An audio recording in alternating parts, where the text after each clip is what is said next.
What is happening there, J Gamer Dude here, and Square Enix.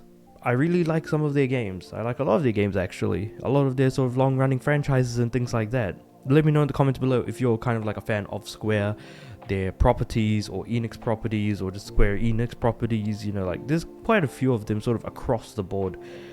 But yeah, so it looks like Square is taking a massive hit in the form of $140 million, or as it was mentioned in the financial report, 22.1 billion yen, because these are referred to as content abandonment losses. So what that idea is that they're going to be shutting down or turning away from those projects that equate to $140 million in costs that were spent on those projects.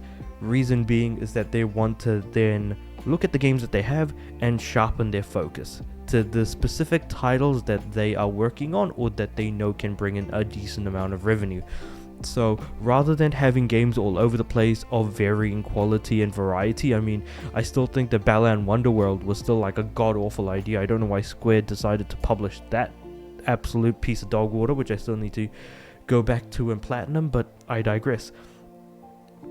Instead of having games that are that god-awful, or something so rigidly different as Foam Stars, keeping things a little bit tighter, so to speak, maybe sticking with the Dragon Quest and Final Fantasy franchises as a start.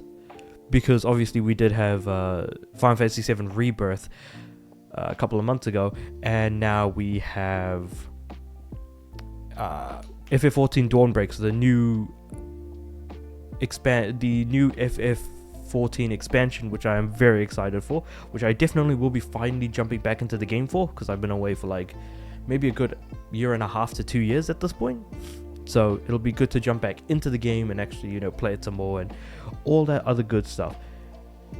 It's really unfortunate to see that games... Okay, yeah, so there have been weak sales regarding FF16 and of course FF7 Rebirth. And then there were smaller games like Harvestella, Diofield Chronicles, which I do actually have a copy of, I think, behind me somewhere. And then the bigger projects are Dragon Quest 12 that they have in the works, and Kingdom Hearts 4, which reportedly might...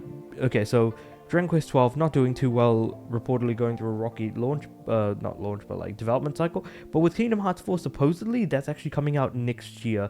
But I'm going to talk about like all the Kingdom Hearts stuff and the Kingdom Hearts movie in a different video, or have talked about in a different video. I don't know what order of the videos I'm actually going to be, you know, putting them up in, but it's interesting to see what they have, what they're going for, because normally as a company you want to diversify your portfolio to show how attractive you are to investors, and therefore more money that you'll bring into the company. Ideally that's kind of like the way you want to look.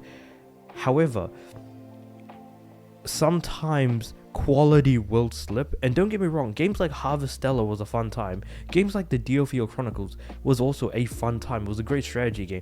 Then you had stuff like the Voice of Cards games, which were made by Yoko Taro. Again, those games were also pretty good, but I think because they did so many smaller projects, they are losing more money. It's interesting how currently, because of how big games are so massive, they cost so much, and people are like, just make smaller games that don't look as good and pay people, you know, more to do that stuff. That's all well and good, but it looks like there might be some issues with regards to that specific style of development and publishing, especially when we look at, say, something like Square Enix. Maybe they're just not putting their money in the right place, but this is an example of that idea not working out so well. But then again, it's easy to point out, oh, it's just farming games like Harvestella, or small time RPGs like the Voice of Cards games or the Diofield Chronicles. But the thing is that it's funny to think about that Square Enix is in fact more so known for their RPGs than anything else. The Final Fantasy series, the Dragon Quest franchise, there is a lot under their umbrella when you really think about it. And so even say something like Star Ocean, more action oriented, but still are RPGs nonetheless. And of course, I suppose depending on like location, for example, Star Ocean always takes place like sort of in a pseudo futuristic sci-fi world. It's just interesting to look at, think about, and also consider that this is kind of what we as people want to hope that companies survive. But then you look at, say, something like Square Enix, and they're losing money because they're shutting down all these smaller projects. So it'll be interesting to see if the other companies in the industry do start to actually make use of this particular type of approach to development and publishing, and whether or not some other company can make it work better. I don't know, this is just kind of like thoughts off the top of my head. Again, given how big a company Square is, how many investors they have, how attractive they want to look, and also considering all of that, the fact that they have massive franchises, but they also have been lately working on some smaller stuff, but now look to be refocusing themselves on those bigger franchises. So it's just kind of interesting to see and think about, all things sort of considered. But let me know what you guys think about all that in the comments below. Do you want Square to make more smaller games? Or do you think maybe resharpening their focus to specifically larger titles that they're working on, like the Dawn Trail expansion for FF14, Dragon Quest 12, Kingdom Hearts 4 are kind of, better places to, put their money? Let me know what you guys think about all of that in the comments below.